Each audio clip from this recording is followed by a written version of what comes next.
ஆயுர்வேதம் ஒரு பொக்கிஷம், நம் ஆயுள் நீட்டக்கும் அற்புதம். டாக்டர் ஸ்ரீவர்மாஸ். அனைவருக்கும் வணக்கம். பொதுவாக ஒரு கேள்வி கேட்பாங்க, பாஜகவை எதிர்த்தாலே அவங்க ஆன்டி நேஷனலா, இந்தியாவை எதிர்க்கிறதா அர்த்தமா, நாங்க பாஜகவை தான் எதிர்க்கிறோம், இந்திய தேசத்தை நேசிக்கிறோம் அப்படிலாம் சொல்லிட்டு இருப்பாங்க. ஆனா all anti nationals are BJP haters. I repeat, all BJP haters are not anti-nationals, but all anti-nationals are BJP haters. எல்லா தேச விரோதிகளும் இந்திய தேசத்தை வெறுக்கக்கூடியவர்களும் பாஜக எதிர்ப்பாளர்களாகவும் பாஜகவை வெறுக்கக்கூடியவர்களாகவும் தான் இருக்காங்க. சமீபத்தில் வெஸ்ட் பெங்காலுடைய எக்ஸிட் போல்ஸ் பத்தி நம்மளுடைய சேனல் ரிப்போர்ட் பண்ணியிருந்தோம். அங்க பாஜக ஆட்சி அமைவதற்கான எல்லா வாய்ப்புகளும் சாத்தியக்கூறுகளும் இருக்கு. மக்களுடைய ஆதரவு இப்போது பாஜகவிற்கு அமோகமாக இருக்கிறது என்பதை நிறைய எக்ஸிட் போல் நிறுவனங்கள் வெளியிட்டதை நம்ம சொல்லியிருந்தோம். ஸோ எக்ஸிட் போல்ஸ்ல பாஜக தான் ஜெயிக்க போகுது என்று இந்தியாவில் ரிப்போர்ட் பண்ணியிருக்காங்க. This is a matter of concern. பாஜக ஆட்சிக்கு வந்துவிட்டால் மேற்கு வங்கத்திலிருந்து சட்டவிரோதமாக குடிபெயர்ந்த இல்லீகல் பங்களாதேஷி இன்ஃபில்ட்ரேட்டர்ஸை திருப்பி பங்களாதேஷ்கே அனுப்பிச்சிடுவாங்க. இதனால பங்களாதேஷ்க்கு பெரிய கன்சர்ன் உருவாகி இருக்கு என்று பங்களாதேஷை சேர்ந்த ஒரு எம்பி பாராளுமன்றத்தில் பேசியிருக்காரு. வங்கதேச பாராளுமன்றத்தில் பேசியிருக்காரு.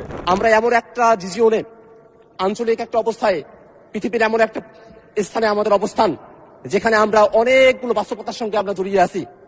এই বাংলাদেশে শরণার্থীদের ঢল নামানো হতে পারে সেই ধরনের চক্রান্ত আশেপাশে চলছে মাননীয় স্পিকার। இது ஒரே ஒரு எக்ஸாம்பிள் மட்டும்தான். எப்படி இந்திய தேசத்திற்கு எதிராக செயல்படுபவர்கள் தொடர்ச்சியாக பாஜக ஆட்சிக்கே வரக்கூடாது, மத்தியிலையும் சரி எந்த மாநிலத்திலையும் ஆட்சிக்கு வரக்கூடாது என்று நினைக்கிறாங்க என்று பாகிஸ்தான்ல பல நாட்களாக பாரத பிரதமர் நரேந்திர மோடி அவர்களுக்கு எதிராக அவ்வளவு கருத்துக்கள் விதைக்கப்பட்டன. காரணம், அவர் பாகிஸ்தானுக்கு ஒரு சிம்ம சொப்பனமாக விலகி கொண்டிருக்கிறார். 2014 முன்னாடி பாகிஸ்தானுடைய எக்கானமி எப்படி இருந்துச்சு, இந்தியாவோட எக்கானமி எப்படி இருந்துச்சுன்னு பாருங்க. இப்போ பாகிஸ்தான் எங்க இருக்கு, இந்தியா எங்க இருக்குங்கிறத பாருங்க.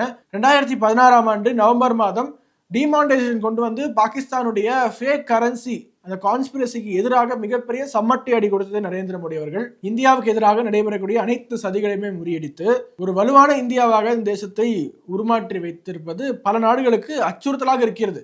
இந்த பங்களாதேஷ் எம்பி கூட என்ன சொல்றாரு, பங்களாதேஷ்க்கு இல்லீகல் இமிகிரன்ஸை இந்தியாவிடம் திருப்பி அனுப்பிச்சிருவாங்க, மேற்கு வங்கத்துல பாஜக ஆட்சி அமைந்து விட்டால் நமக்கு பெரிய கன்சர்னாக மாறிவிடும். சோ அவர்களுக்கும் தெரிகின்றது இல்லீகல் இமிகிரன்ஸுக்கு பாஜக ஆட்சி மேற்கு வங்கத்துக்கு வந்தால் ஒரு முடிவு கட்டப்படும் என்று தெரிய வருகிறது. கடந்த சுதந்திர தின உரையின் பொழுது டெமோகிராபிக் மிஷன் அப்படிங்கிற ஒரு மிஷனை நாம் கையில் எடுப்போம், எங்கெல்லாம் டெமோகிராஃபி அன்ஃபேவரபிளா இருக்கோ அங்கெல்லாம் என்ன செய்யப்படும், டெமோகிராபிக் டாஸ்க் ஃபோர்ஸ் அமைப்போம் என்று பாரத பிரதமர் தன்னுடைய ஸ்பீச்ல சொல்லியிருந்தாரு. அது மட்டும் இல்லாம இன்ஃபில்ட்ரேட்டர்ஸை மீண்டும் அனுப்புவதற்கு அனைத்து முன்னெடுப்புகளும் செய்வோம் என்று பாரத பிரதமர் சொல்லியிருந்தாரு, அமித்ஷாவும் சொல்லியிருந்தாரு. ஆனா அந்த ப்ராசஸ் கொஞ்சம் கொஞ்சமா டிலே ஆகிட்டு போயிட்டு இருக்கிறதுக்கான காரணம், மேற்கு வங்கத்துல ஆட்சிக்கு வந்துவிட்டால் ஒட்டுமொத்தமாக நாடு முழுக்க இருக்கக்கூடிய இன்ஃபில்ட்ரேட்டர்ஸை ஃப்ளஷ் பண்ணி வெளியில தள்ளிடலாம். ரொம்ப நாட்களாகவே இந்த பார்டர் ஃபென்சிங்க்கு மேற்கு வங்க அரசிற்கு நம்மளுடைய உள்துறை அமைச்சகம் பல கடிதங்கள் எழுதியிருக்காங்க. இப்போ பார்டர் ஃபென்சிங்கே இல்லாததுனால பங்களாதேஷ் எந்த ஊடுருவல்காரர்கள் மிக எளிதாக இந்தியாவுக்குள்ள வந்துடுறாங்க. சோ பார்டர் ஃபென்ஸ் பண்ணணும் என்று அதுக்கான நிலம் மாநில அரசாங்கம் தான் கொடுக்க வேண்டும். சோ மாநில அரசு கிட்ட நிலம் கையகப்படுத்தி கொடுக்க சொல்லி நிறைய கடிதங்கள் எழுதியும் அந்த கடிதத்துக்கெல்லாம் ரிப்ளையே இல்லாம மம்தா பானர்ஜி அவர்கள் ஒரு காட்டாட்சி நடத்திட்டு இருந்தாங்க. சோ நேஷனல் செக்யூரிட்டி பத்தி கவலையே இல்லை. இதுவரைக்கும் பங்களாதேஷனுடைய இல்லீகல் இன்ஃபில்ட்ரேட்டர்ஸ் வச்சுதான் மேற்கு வங்கத்துல ஆட்சியை பிடிச்சிட்டு இருந்தாங்க.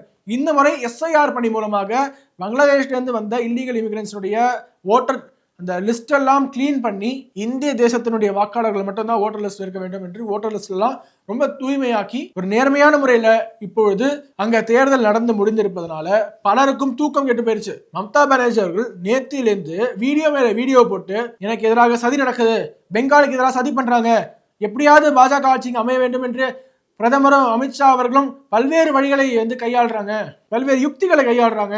நம்மளுடைய வாக்குச்சாவடி முகவர்கள் ரொம்பவே விழிப்போடு இருக்க வேண்டும், கவுண்டிங் டே அன்னைக்கு எதையுமே விட்டுறக்கூடாது என்றெல்லாம் மம்தா பானர்ஜி பதறி போய் பூத்தா சுத்திட்டு இருக்காங்க. பார்லிமெண்ட் டேட்டா படியே இந்தியாவில் 2 கோடிக்கும் மேற்பட்ட இல்லீகல் இமிகிரன்ஸ் இருக்காங்க.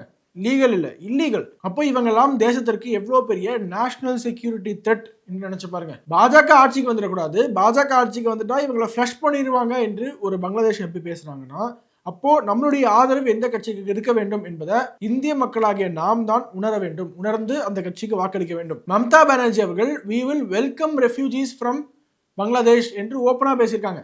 ஓப்பனாகவே இல்லீகல் இன்ஃபில்ட்ரேட்டர்ஸ்க்கு ஆதரவாக பேசியிருக்காங்க மம்தா பானர்ஜி அவர்கள். மம்தா பானர்ஜியுடைய கட்சிக்காரங்க பல பேர் லோக்கல்ல மைக் பிடிச்சி பேசின வீடியோ இப்பவும் அவைலபிளா இருக்கு சோஷியல் மீடியால. நம்மளுடைய கட்சிக்காரங்க, திரிணாமுல் கட்சிக்காரங்க பங்களாதேஷ்ல இருந்து வந்த உங்களுக்கு எல்லாம் ஓட்டர் ஐடி எடுத்து கொடுப்பாங்க, அவங்க ஹெல்ப் பண்ணுவாங்க, நீங்க ஓட்டு போடலாம் என்ற அளவிற்கு அந்த மேற்கு வங்க மாநிலத்தை அதில் பாதாளத்துக்கு தள்ளி நேஷனல் செக்யூரிட்டியை மிகப்பெரிய கேள்விக்குறியாக்கி பெரிய அராஜகத்தை கடந்த 15 ஆண்டு காலமாக செய்திருக்கிறாங்க. அதற்கு ஒரு முடிவுரை இந்த முறை 2026 சட்டமன்ற தேர்தலில் பாஜக மேற்கு வங்கத்தில் ஆட்சி அமைத்தவுடன் நிறைவேற்றி காட்டும் என்பதில் எந்த விதமான மாற்று கருத்தும் இருக்க முடியாது. அடுத்ததாக இந்தியாவில் நடந்த ஒரு சில முக்கியமான செய்திகளை டக்குன்னு பார்த்துடலாம். ஃபர்ஸ்ட் பார்த்தீங்கன்னா மிகப்பெரிய அதிர்வலைகளை நாடு முழுக்க ஏற்படுத்தியிருக்கு. பஞ்சாப் முதல்வர் பகவந்த் மான் அவர்கள் பஞ்சாபுடைய அசம்பிளிக்குள்ள, சட்டமன்றத்துக்குள்ள மது அருந்திவிட்டு சென்றிருக்கிறாரு அப்படிங்கிறதா ஒரு மிகப்பெரிய குற்றச்சாட்டாக அங்க எதிர்க்கட்சி காங்கிரஸ் வச்சிருக்காங்க.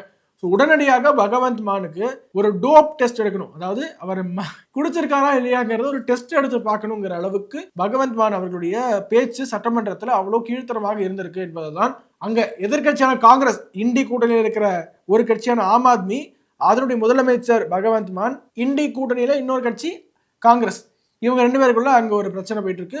அந்த வீடியோ நீங்களே பாருங்க. गवर्नर गैलरी है, बड़े मानयोग लोग आउंदे आ, ਇੱਥੇ ਅਫਸਰ ਬੈਠੇ ਨੇ, ਉਹ ਸਾਰੇ ਗੈਲਰੀਆਂ ਜਿਹੜੀਆਂ ਨੇ ਉਹਦੇ ਵਿੱਚ ਬਕਾਇਦਾ ਪਹਿਲਾਂ ਦੱਸਿਆ ਜਾਂਦਾ ਹੈ ਕਿ ਲਾਤੇ ਨਹੀਂ ਕਰਦੀ, ਬੈਠਣ ਵੇ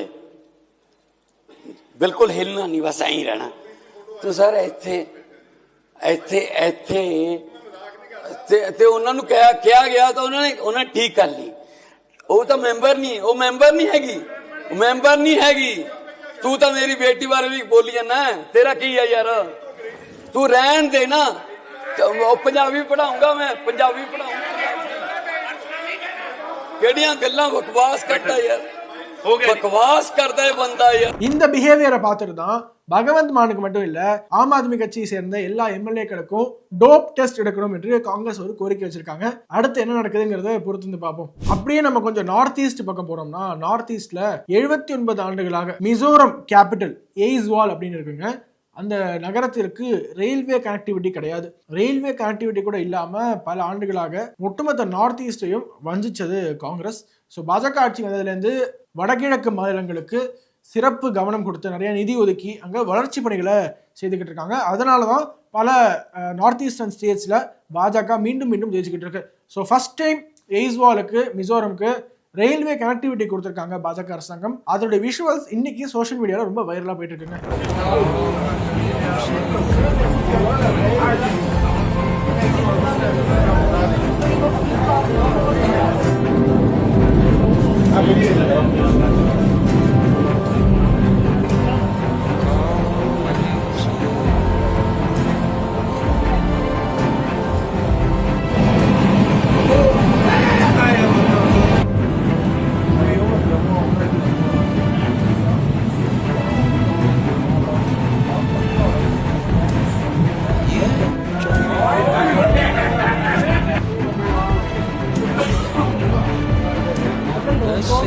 இதோட சேர்த்து வளர்ச்சி பணிகள் எப்போது சாத்தியம்னா அந்த இடத்துல ஒரு அமைதி பிறக்க வேண்டும்.